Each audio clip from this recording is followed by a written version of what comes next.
শুভ সন্ধ্যা বন্ধুরা, চলে এসেছি আজকে হ্যাশট্যাগ আমরা সকলের টপিক নিয়ে। আজকে আমাদের টপিক দিয়েছে গানে গানে সৌমিতা। তো খুব সুন্দর টপিক। আমরা প্রচুর শুনেছি, মানে এই কথাগুলো ছোট থেকে শুনে শুনে আমরা কিন্তু বড় হই।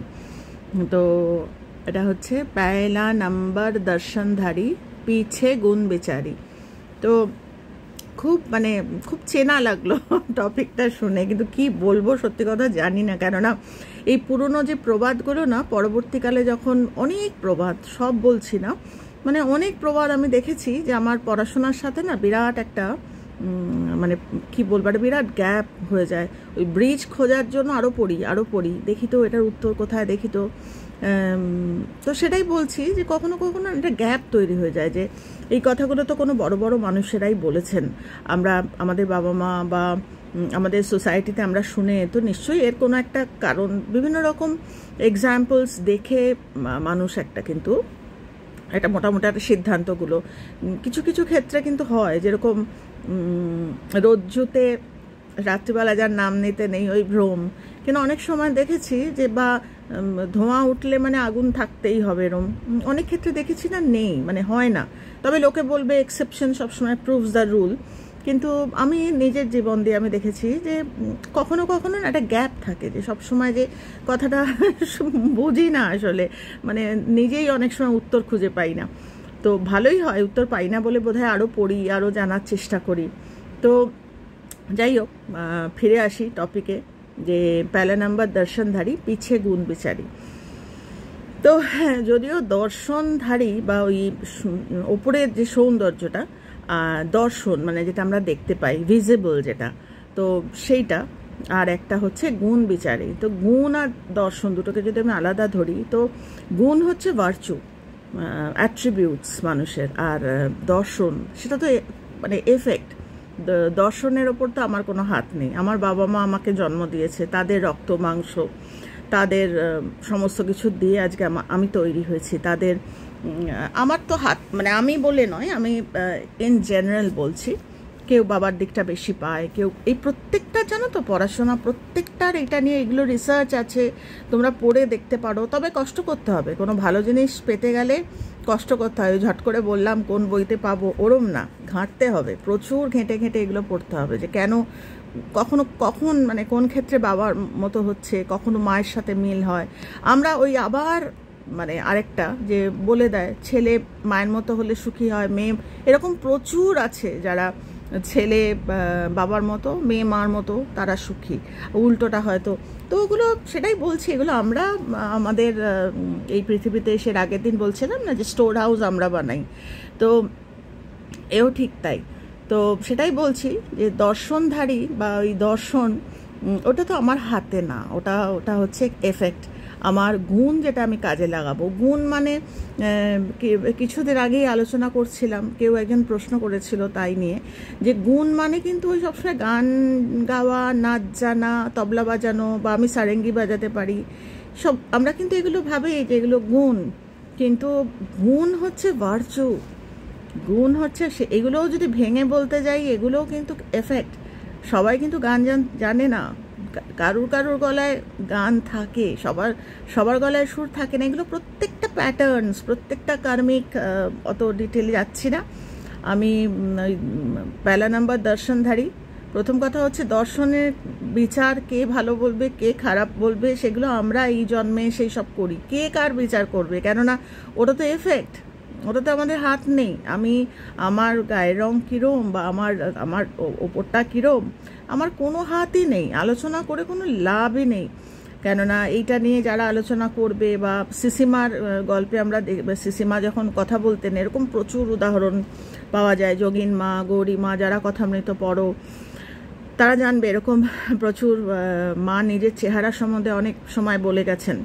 তো কিন্তু যখন আসে গুণের কথা, সেই গুণ মা না সারেঙ্গি শিখেছিলেন, না সেতার বাজাতেন, না বিরাট হারমোনিয়াম নিয়ে বিরাট তবলা বাজিয়ে মা গান, কিন্তু মা হচ্ছেন গুণময়ী।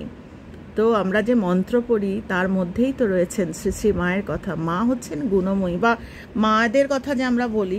তো গুণ, এই গুণটা হচ্ছে অ্যাট্রিবিউটস, বা এই গুণটা হচ্ছে ধর্ম বা এই গুণটা হচ্ছে ভার্চু।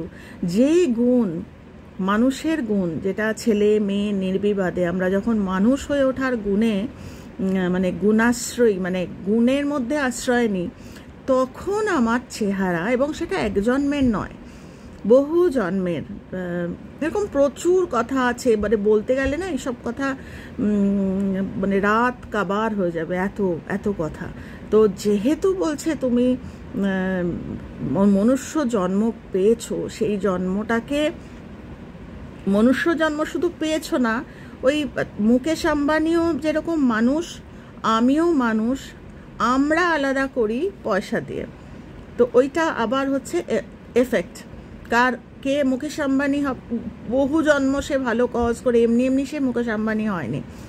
তো অনেকে বলে না যে ও কেন এত অন্যায় করছে, তাও কেন, আসলে ও অন্যায় করছে আমরা তো দেখতে পাই না, আমাদের অতটা সুদূর প্রসারিত আমাদের চোখ নয় বা আমাদের কর্ম না, আমরা দেখতে হয়তো আগের জন্মে খুব ভালো কিছু করে এসছে, তার জন্য আজকে সে এরকম, কিন্তু খরচাও করে ফেলছে। তো যাই হোক, তো সেটাই বলছি, পয়লা নাম্বার দর্শনধারী আলোচনা করে লাভ নেই, কেননা আগেকার দিনে লোকে সত্যিই বলতো যে হ্যাঁ, এই রিসেন্টলি মানে একদম রিসেন্ট একটা আলোচনা, মানে একটা কথা তোমাদের বলি। তো আমার সঙ্গে আলাপ হয়েছে ওই আমার কাছাকাছি যে হসপিটাল এখানে, তো ওরকম পার্সোনাল চেম্বার যেরকম কলকাতায় মানে ডাক্তারদের, এখানে প্রাইভেট চেম্বার খুব কম, বেশিরভাগই ওই আমাদের যেতে হয় ওই হীরানন্দানী হসপিটাল, এই একদম পাশেই। তো ওইখানে খুব ভালো ভালো ডাক্তার সমস্ত প্র্যাকটিস করেন, কিন্তু এনাদের না বাইরের নাম্বার পাওয়া যায় না, তার ফলে আলাদা করে আর আলাপ হয় না, ওই ওখানে যা ইয়ে হয়। তো সেইবার কোনো কারণে আমার ওই ব্যবসার সূত্রে, আমার কালেকশন ইয়েতে সূত্রে একজনের সাথে আলাপ হয়েছে, আমার থেকে অনেক ছোট, তো ডাক্তার। তো আলাপ হওয়াতে ভালো, মানে সুন্দর কথাবার্তা হয়েছে। 2 দিন 3 দিন আলাপ হওয়ার পরে আমাকেও তার ভালো লেগেছে, আর আমারও তাকে ভালো লেগেছে। একদম ছেলে মানুষ, বেশি বয়স না, কিন্তু খুব নাম করা ডাক্তার। সরি। তো সে একদিন, আমি একটা কাজে ওর সঙ্গে দেখা করতে গিয়েছিলাম, মানে বলতে বাধা নেই, আমার কয়েকটা ডেলিভারি করার ছিল। তো এতটাই দামি জিনিস, সেরকম দামি হলে বা সেরকম খুব মানে হ্যান্ডেল উইথ কেয়ার সেরকম হলে না আমি জেনারেলি কোরিয়ারে পাঠাই না, যদি ধারে কাছে হয়। যদি দূরে হয় তাহলে আমাকে প্যাক করে পাঠাতেই হয়। যেহেতু কাছাকাছি, আমি নিজেই গিয়েছিলাম দিতে ডেলিভারি। তো আমাকে রিকোয়েস্ট করলো যে এসো, আমরা তাহলে একটু কথাও বলবো, প্লাস কাজের কাজও হবে। তো কথা বলতে বলতে বলছিল যে ভাইয়ের বিয়ে হয়েছে রিসেন্টলি, এবং দে আর নট হ্যাপি, মানে চেহারা দেখে বা পয়লে নাম্বার দর্শনধারী, এটা সত্যি, মানে কখনো কখনো আমরা কিন্তু করে ফেলি সেরকম।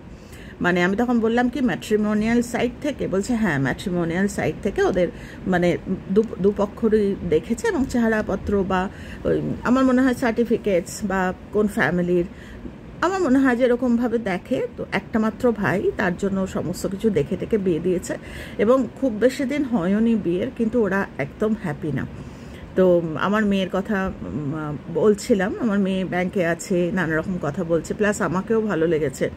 বলে না যে মা যেমন মা যেরকম হবে ছাও তেমনি হবে। তো জেনারেলি কিন্তু হয়, সব সময় হয়ও না, ওই জন্য বলছি খুব বেশি প্রবাদ না আমি, কারণ অনেক সময় হয়ও না, মা যেরকম যে সবসময় তা হবে তা না। তো ওই ছাওয়া বেরিয়েছে না, সেই শিবাজি মহারাজের ছাওয়া শিবাজি মহারাজের মতো সেরম হয়, এইগুলোই হচ্ছে প্রমাণ। আবার আমাদের মানে সবসময় আমি কি আমার মায়ের মতো অত, আমার মা যেরকম কাজ করতে, মানে মা যেরকম কর্মঠ, আমি তো মায়ের ছা হিসাবে ওরকম না। তো সেরকম হয়, মানে অনেক সময় হয় এরকম। তো যাই হোক, ওই মেয়ে যার কথা বলছি, সে আমার মেয়েকে, আমাকেও ভালো লেগেছে মাকে দেখে, প্লাস মেয়ের কথাও ধরো শুনেছে। তো বলছিল যে ইস, কত বাঙালিদের মধ্যে কত ভালো মেয়ে আছে, না দেখে আরেকটু খোঁজ না নিয়ে বিয়ে দিয়ে দিলাম আমরা। তা আমি মনে মনে ভাবছিলাম যে আমার মেয়েকে বিয়ে দিলেই যে আমার মেয়ে বিরাট, মানে কি বলবো, বলতে কোনো বাধা নেই। এখনকার মেয়ে ওই আগে আমরা যেরকম অ্যাডজাস্ট করার মতো ওরকম না, এখনকার মেয়েরা উদ্ধত। তারপরে আমার মেয়ে যেমন পরিষ্কার বলে, মানে আমি তো ওকে বলি তোকে এক দরজা দিয়ে ঢোকাবে, আরেক দরজা দিয়ে বের করে দেবে। তো মজা করে বলি যে এত ওদের বয়স, ওদের ওরা ওরকমভাবে। তো সেটাই বলছি যে সব সময় যে ওপরটা দেখেই হয় তা না, কেননা মানে আলোচনার বিভিন্ন রকম ডাইমেনশনস। তো একটা দিক যেরকম কখনো কখনো হয়, আবার কখনো কখনো একেবারেই হয় না, কেননা দর্শনের ব্যাপারটা দিয়ে যাওয়া, কেননা দর্শন আমাদের হাতে না, আমরা ওটা কীরকম আমরা কজ ক্রিয়েট করেছি, বা আমার বাবা মা কীরকম কজ ক্রিয়েট করেছে, কোন ফ্যামিলিতে আমি, সেই ফ্যামিলি কীরকম প্যাটার্ন, এই সমস্ত ভিত্তি করে কিন্তু সেইটার এফেক্ট হয়, মানে আমি কীরকম শরীর পাবো। এগুলো পড়াশোনা আছে, বললাম তো, এগুলো নিয়ে রিসার্চ হচ্ছে। তো সেইটা হচ্ছে ওই দর্শনে। আর গুণ যেটা বললাম, যেটা মনুষ্যত্বের গুণ, ভালোবাসার গুণ, শ্রদ্ধা করার গুণ, এগুলো গান বাজনার মতো নয় তো। আমাদের ঠাকুর কোন গুণ, কী গুণ, আমার ঠাকুর শ্রীসীমার কথাই বারবার চলে আসছে, কোন কিন্তু তাদের এতটাই তাদের অ্যাট্রিবিউটস তারা সাধনা করে গেছে, মন মানুষ, সুপ্রিম মানুষ হওয়ার, মন মানুষের মতো মানুষ হওয়ার। এখন আমি এটা বলতে গিয়ে আমার হট করে মনে পড়ে গেল ওই শর্মিলা টেগোরের কথা। শর্মিলা টেগোরের অনেক ইন্টারভিউ আমি শুনেছি, আর ভাবি যে এতগুলো ছেলে মেয়ে, ছেলের মানে নিজের ছেলের বাচ্চারা, আরেকটা ধরো আরেকটা মানে আরেকজন ছেলের আরেকটা বিয়ে হয়েছে, তার বাচ্চারা, তারপরে মেয়ের বাচ্চা, তারপরে মেয়ে জামাই, আরেকটি মেয়ে আছে তার জামাই, তারপরে আরও সবাইকে নিয়ে, মানে আগের ছেলের বউ, এই ছেলের বউ, সবাই রেসপেক্ট করে, সবাই। এবারে আমি উল্টো দিক দিয়ে আলোচনাটা করছি, মানে আমার মতো করে করছি, আপনাদের পছন্দ নাও, তোমাদের পছন্দ নাও হতে পারে। আমার যেটা মনে হয় যে সবাই ভালোবাসে, এত ভালোবাসে কি করে, মানে কি নিশ্চয়ই সে তার মা হওয়ার গুণটাকে চর্চা করে, শাশুড়ি হওয়ার গুণটাকে। আমরা কি, আমরা চিনি না, জানি না, আমরা আমাদের বক্তব্য পেশ করতে, মানুষ ভালোবাসবে না? না, আমি তোমাকে পছন্দ করছি না, তাও আমি জোর করে যে না আমি করবই, তা আমি তোমাকে সেই সম্মান দিতে পারবো না। এগুলো মানুষের, এগুলোই ল অফ লাইফ। আমি যদি এই শর্মিলা ঠাকুরের কথা বলি, এর আগের দিন আলোচনায় শুনছিলাম যে করিনা কাপুর, ওর ছেলের বউ, মানে সেকেন্ড ম্যারেজের, সেও সম্মান করে। আগের যে বউ অমৃতা সিং, তার ইন্টারভিউতে সেও সম্মান করে। কোনো তাদের মধ্যে, কেননা জিজ্ঞেস করা হচ্ছে ইন্টারভিউতে যে আপনাকে এরকম সবাই, তখন বলছে আমি তো কারোর মধ্যে কথা বলি না, সবাই সঙ্গে আমি মিলেমিশে থাকি, কারোর মধ্যে জোর করে আমি শাশুড়ি বলেই, বা জেনারেলি আমাদের টেন্ডেন্সিই তাই, আমি একটু কিছু জানলেই আমি সেটা আরোপ করার চেষ্টা করি। তার ফলে কি হয়, আমাদের ওই সৌন্দর্যটা না নষ্ট। সৌন্দর্য শুধু যে বাইরের সৌন্দর্য তা না, শর্মিলা ঠাকুরের এই যে বাইরে এতটা বয়স হয়ে গেছে, এখনও কি সুন্দর অরা। তাই আমার মেয়েকে বলি, এই অরাটা কিন্তু শুধু মেকআপ। তারপরে আমি জানি না, শুনেছি কথাটা সত্যি মিথ্যা, উনি কিন্তু একটা বড় অসুখের থেকে উঠেছেন, মানে একটা অসুখের সার্ভাইভার উনি। তো এত কিছু সত্ত্বেও ওনার চেহারায় এত সুন্দর অরা, ওই যে দর্শন যেটা, ওটা এফেক্ট। কেননা উনি গুণের চর্চা করেন না, উনি কোনো কারোর মধ্যে কথা, মানে না মাথা গলান, যেটাকে বলে নাক গলানো, তারপরে মানে মানুষকে নাক গলানো মানে হচ্ছে মানে বিরক্ত করা, মানুষকে জোর করে। তোমাকে চাইছে না কেউ, তোমাকে কেউ পছন্দ করছে না, বা আমি যখন বুঝবো যে আমাকে কেউ রেসপেক্ট করছে না, বা আমাকে কেউ চাইছে না আমার কথা, আমি ওখানে মানে কি বলবো, আমাকে কেউ চাইছে না, আমি সেখানে করব না। তো এই যে মনুষ্যত্বের জ্ঞান, মানুষ হতে গেলে আলাদা কোনো ল্যাজ তো নেই, আমাদের ওই গ্যাপটাই আমাদের কিন্তু মানুষ বানায়। মানে মানুষ বলছে না উত্তম বা অধম, উত্তম বানায় কিসের, ওই গুণের চর্চার। অধম বানায় কিসে, অধম মানে একটা ডাকাতি করলেই যে সে অধম তা না। সে হয়তো দেখো গিয়ে তার মন খুব ভালো, যেরকম রবিনহুড ডাকাতি করতো, করে গরিবদের মধ্যে ছড়িয়ে দিত, এরকম প্রচুর গল্প আছে। কিন্তু অধম মানে হচ্ছে আমি যেখানে মনুষ্যত্বের গুণ আমি চর্চাই করি না, আমি মানুষকে বিরক্ত করি, অহেতুক মানুষ আমায় চাইছে না, তা সত্ত্বেও আমি আমার এক্সট্রা যে সেগুলো তোমাকে চাওয়া হচ্ছে না, তা সত্ত্বেও তুমি তোমার নিজের সেলফ এস্টিমটা রাখছো, বা সেলফ রেসপেক্ট তোমার নেই, জিরো। তো কে দেবে, বাইরের লোক তো দেবে না। তো সেখান থেকেই মানুষের দিকে বিরক্ত হয়ে তাকায়। তখন ওই হাজার সুন্দরী হও, হাজার তোমার লিটারেচার সম্বন্ধে জ্ঞান থাকুক, হাজার তুমি সায়েন্স জানো, হাজার তুমি ডাক্তার ইঞ্জিনিয়ার হও, হাজার পড়াশোনা জানো, হাজার শিক্ষিকা হও, হাজার ইঞ্জিনিয়ার হও, যাই হও, কিচ্ছুই তোমার কিন্তু আর কাজে আসবে না জীবনে। কেন? কিন্তু তুমি গুণের চর্চাটাই করছো না, সেই মনুষ্যত্বের গুণের। তো মনুষ্যত্বের গুণের চর্চা করলে আমার মনে হয় সেই সুন্দর। কেননা একটা শিশু বলছে না, শিশুরা হচ্ছে সবচেয়ে সুন্দর।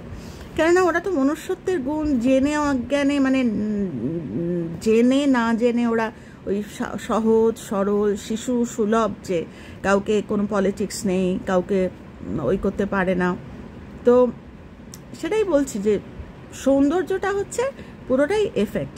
আমি যখন ওই গুণের চর্চাটা করতে পারবো, এরকম গুণের চর্চা বলতে গেলে আমাদের যেরকম সেই লিস্ট হয়ে যাবে, যেগুলো আমরা অনেক সময় আমরা ভুলে যাই, যে ও তাই এগুলো মানুষ।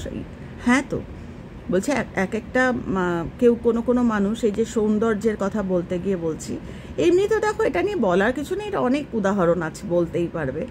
তো আমি ভাবলাম এইভাবে আলোচনা করলে যদি আমি আমার মনটা তোমাদের সঙ্গে প্রকাশ করতে পারি, যে সুন্দর বা অসুন্দর, গায়ের রং কীরকম, বা তাকে বাইরে থেকে কীরকম সে জিনিসপত্রের ক্ষেত্রে বাইরেটা কীরকম। তো স্পেশালি মানুষের ক্ষেত্রে এগুলো বলা হয়, এগুলো কোনো জিনিসের ক্ষেত্রে নয়। পয়লা নাম্বার দর্শনধারী, পিছে গুণ বিচারি। আগে দর্শন দেখে আমি নিলাম, তারপর দেখলাম যে তা সে একেবারেই আমার কোনো কাজে আসছে না, সে আমাকে হেল্প করতে পারছে না, বা সংসারের ক্ষেত্রে যেরকম একটা এক্সাম্পল দিলাম। তো সেটাই বলছি, পরবর্তীতে সব কাজে লাগবে, কিন্তু আগে হচ্ছে তোমার ওই মানুষের গুণের চর্চা, এবং সেটা যদি আমি করতে পারি, ওই সেলফ রেসপেক্ট। আমার একটা টপিক গানে গানে সৌমিতায় দিয়েছে, আমার কাছে লেখা আছে, করবো আলোচনা একদিন, সময় পাচ্ছি না একটু। ওর প্রশ্নটা হচ্ছে অহংকার এবং সেলফ রেসপেক্ট কি এক? তো একেবারেই এক নয়, আমরা এক করে ফেলি, কিন্তু অহংকার বা ইগো আসে একদম লেসার ওয়ার্ল্ড থেকে, আর সেলফ রেসপেক্ট আলাদা। এই যেটা বলছি গুণ, মনুষ্যত্বের গুণ, কতটুকু কথা আমি বলবো, আমার মুখ আছে বলে আমি চলে গেলাম বলতে, অথচ তারা আমাকে পছন্দ করছে না, আমি কখনো ভাবতেই পারি না। মানে আমাকে অনেক সময় হয়, বলো না রঞ্জনাদি তুমি, আলাম না বাবু, আমাকে মানায় না মানে আমি মানুষ, আমাকে মানায় না এরম বলা। তো সেটাই বলছি যে মন যত যার পরিষ্কার, মন মানে কি, আমার ওই আবার কজ অ্যান্ড এফেক্টে আমরা বলি মন পরিষ্কার, আমরা জানি না মন পরিষ্কার বলাটা মানে সাংঘাতিক। প্রতিটি মুহূর্তে আমাদের মনের মধ্যে নানা রকম জিনিস, একটু খোঁচালেই আমাদের চেহারা, কি করে বলবো মন পরিষ্কার? তো ওর থেকেই না হাজার যেরমই দেখতে হোক না, ওই যে অরাটা, মানে ধরো রং ময়লা বা দেখতে মুখশ্রী হয়তো অত ভালো না, কিন্তু তার গুণ সে এত চর্চা করেছে সারা জীবন, সে এসে দাঁড়ালে না তার একটা মানে তার একটা আলাদা গ্লেজ বা তার একটা আলাদা অরা। এইটাই হচ্ছে মানে বলছে না সৌন্দর্যটা এফেক্ট। যত গুণের চর্চা করব, শারীরিকটা তো আমার হাতে নেই, কে কীরকমভাবে আমি জন্মাবো বা কে কীরকম দেখতে হয়ে আমি সেটা পুরোটা এফেক্ট। কিন্তু কিছুটা কিন্তু আমরা আমাদের কর্মের দ্বারা, যেরকম শর্মিলা ঠাকুরের বললাম, যতটা একটা বিভৎস রোগের সার্ভাইভার, প্লাস এতটা বয়স হয়েছে, কিন্তু কি সুন্দর একটা ওরা ওনার, তার কারণ উনি গুণের এফেক্ট, মানে গুণটাকে ওনাকে সবাই ভালোবাসে। তো ওই যে অ্যাট্রিবিউট, ওই যে গুণের সাধনা চালিয়ে যাচ্ছে জেনে, মানে জ্ঞানে অজ্ঞানে, তার জন্য সে আজকে এতটা বয়সেও এত সুন্দর, এখনও কত স্কিন টান, অনেকে বলে ওগুলো করতে না, বাইরের তুমি যতই মাখো, ফেসিয়াল করো, যাই করো, মন যদি পরিষ্কার না হয়, মানুষের যদি ভালো না চাও, মানুষকে যদি বিরক্ত করো, মানে আজকে আমি এর আগে বলছিলাম 2 বছর হয়েছে, 2 বছর না আমার 3 বছর হয়ে গেছে চ্যানেল, তো আমি ওই এক কথাই বলে যাচ্ছি। তো আমি যেটা বিশ্বাস করি আমি সেটাই বলি তোমাদের, তো একদম সত্যি কথা। কি বলছে, যেটা বলছে সে তার কর্ম করছে, সে কীরকম সে ওরা নিজের জন্য বানাচ্ছে সেটা তার ওপর। কিন্তু যারা আমাকে ভালোবাসো বা বিশ্বাস করো, আমি আমার থেকে বলছি যে এর থেকে বড় সাধনা আর হয় না, এই মনুষ্যত্বের সাধনা। সব সময় একটা হাসি নিয়ে থাকবো, কাউকে খারাপ কথা বলবো না, কাউকে পোক করবো না, বিনা কারণে দ্বন্দ্ব বা কনফ্লিক্ট তৈরি করব না, কাউকে ব্যথা দেব না, বা সব সময় একটা দুঃখ মন, দুঃখ বিলাসী হব না, এরকম প্রচুর আত্মগরিমায় থাকবো না। এইগুলো হচ্ছে গুণের, বা কনসিস্টেন্ট হব যে যেটা করছে। যদি দিনে কেউ 4 গ্লাস জল খায়, তাহলে আমি বলবো সেটাতেও কনসিস্টেন্ট হওয়াও একটা গুণ। কেননা আজকে খেলাম, কালকে খেলাম না, ওটাও কিন্তু একটা ভার্চু। যারা ডিসিপ্লিন, আমি আমার বাবাকে দেখেছি, মানে একদিন তোমাদের বলবো আমি আমার বাবার কথা। তো সেটাই বলছি, এগুলো ভার্চু, যে যেরমভাবে সাধনা করছে তার থেকে না একটা এক্সট্রা সৌন্দর্য তৈরি হয়। আমি জানি না তোমরা বিশ্বাস করবে কিনা, যে মনের চাষ করতে পারলে না বাইরে ওই ফুল গজাবেই, এবং সেটা আমরা করতে পারি না বেশিরভাগ ক্ষেত্রে। তাই আমাদের কিন্তু অনেকে আছে না, রাগ করতে করতে তার চেহারায় ছাপ পড়ে যায়, রাগের একটা যে সফট জেন্টল, সে ভিতরে ভিতরে জেন্টল না, তার চেহারাতেই, সে নিজে হয়তো বোঝে না, তার চেহারাতেই তখন অন্য একটা মানুষ দেখলেই এইটা করানোটাও আমাদের। তার জন্য বলছে না যে কেউ যাতে আমাকে জাজ না করে, কেউ যেন আমাকে খারাপ করে না। আমাকে খারাপ বলা মানে কি বলবো, মানে এরকম প্রচুর ঘটনা আছে না, আমরা যারা ধরো আমরা অতটা চিন্তাভাবনা করি না, বলে ফেলি, হয়তো কিছু ক্ষেত্রে কথাটা ঠিক, কিন্তু সেটার দিকেও সাবধান। নিজেকে সুন্দর করে রাখা শুধুমাত্র ওপরের সৌন্দর্যটা না, নিজের আচরণ। আমি যখন কাউকে বলছি না, এ আমাকে খুব বিরক্ত করে, এটা তোমরা যারা রাজপুরে যাও বা রাজপুরে মা বিপত্তারিণী মন্দিরে যারা যাও তারা জানো। আমি তো অনেক দিন যাইনি, এখন আমি জানি না, শুনেছি অনেক পাল্টেছে, কিন্তু আগে মানে আজ থেকে ধরো 5-6 বছর আগেও যখন লাস্ট গেছি তখনও ছিল ওই মন্দিরে বড় বড় না এরকম বাঁধানো সব, ওখানকার যিনি গুরুদেব ওনার বাবা দুলাল, ওনার লেখা বড় বড় করে বাঁধানো। তাতে বলতেন যে কেউ যখন কাউকে ভালো বলে না, অজান্তেই তার আশীর্বাদ পড়ে, আর কেউ যখন কাউকে খারাপ বলে যে এই মানুষটা আমাকে খুব বিরক্ত করছে, এই মানুষটা আমাকে মারাত্মক একটা মানসিক একটা দিচ্ছে, অজান্তেই না তার ওপর একটা, তো সেটাই বলছি, তখন ওই এফেক্ট আসে তার মধ্যে চেহারা। ওটাই বলছি যে সবসময় না ওই ব্যালেন্সটা রাখা, এটাও একটা ওই গুণের সাধনা, যে আমাকে ভালো থাকতে হবে, শুধু নিজের জন্য ভালো হতে হবে না। আরেকটা মানুষকে আমি যদি খারাপ কথা বলি, সেই মানুষটা উল্টে আমাকে খারাপ কথা বলবে, তাতে কি হলো, আমারও খারাপ হলো, আমি যাকে প্রভোগ করলাম তারও খারাপ হলো। তো সেইটাই ফোকাস পয়েন্ট, ওই আবার পয়লা নাম্বার দর্শনধারী, পিছে গুণ বিচারি। তো আমি বলবো পয়লা নাম্বার হচ্ছে গুণ, মানে ওটা যদি সাধনা করতে পারি, যে চেহারা নিয়েই আমরা এসছি না কেন সেটা আমাদের হাতে না, ওটা এফেক্ট।